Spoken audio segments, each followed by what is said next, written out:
To yung brother. Dunkin Donut. Ang laki. Good morning mga busing, karong adlaw magpasingot ta magbike ta ato sa golf course sa Danau atong ruta karon. Matay murag kusog-kusog akong sikad ron kay naabot man dayon ko Compostela kadali ra ba. So wa damhan nasugatan na to atong silingan diri nga marathoners. Wa man din siya na apil sa hoka. Gikan pa na siya bugo ha, padung liluan kay tira. So naagi na ta diri sa Jollibee sa Compostela, bag-o ni nga Jollibee sa Compostela, ato ining suwayan diri. Yeah, and we're back Sidlak. So kay kusog-kusog naman ta, naabot din ta diri sa Sidlak Danau. Ya mula pa lang tagamay ato ta mayo-turn sa may Jollibee sa Danau. Unya check na to atong gear dan kay mura magnipilit ang akong brake. So mao ni atong bag-ong ruta karon adto ta sa golf course Danau. Tungason kay ni dapita diri. Pero nakaya ra sa akong 10 speed magic. Alright, hinay-hinay kamang ba? Kita mo na, gahangad gina siya, taas-taas pa tao na. Pero nakaya rag video. Kalagsungan. Taas-taas.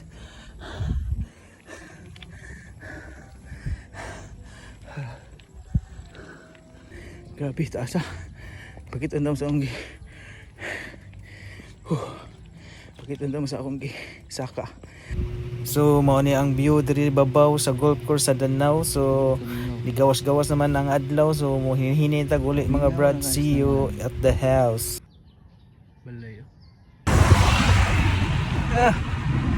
So we're at home. Check din nato ang atong na-exercise karon pila. Nakadagan tag 34 kilometers sa 2 hours, 15 km per hour atong dagan og 920 calories atong na-burn. Sa way paglangan na may tuyom sa balay pinalit ni AirPods ato ding lamunon. Press labay. Pagkadagko arbas unod sa tuyom kay dako mding buwan gabi de. So yummy kaya kung kaon karon. Bawi aday ang calories nga gi-burn. Kadako sa donut.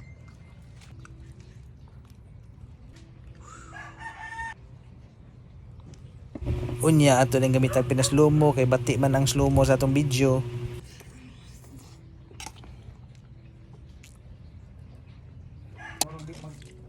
To yung brother.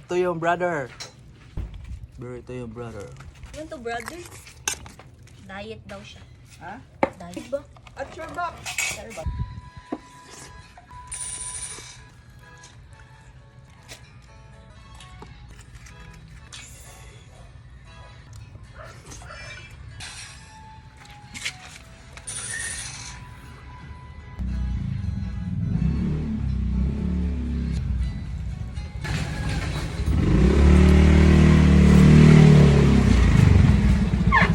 So ari na lang nako undangon ang video mga brad. Hinaot nga naglaway mo sa tuyom kay dagko kayo unod ug lami kayo ang bahaw. Sige bye.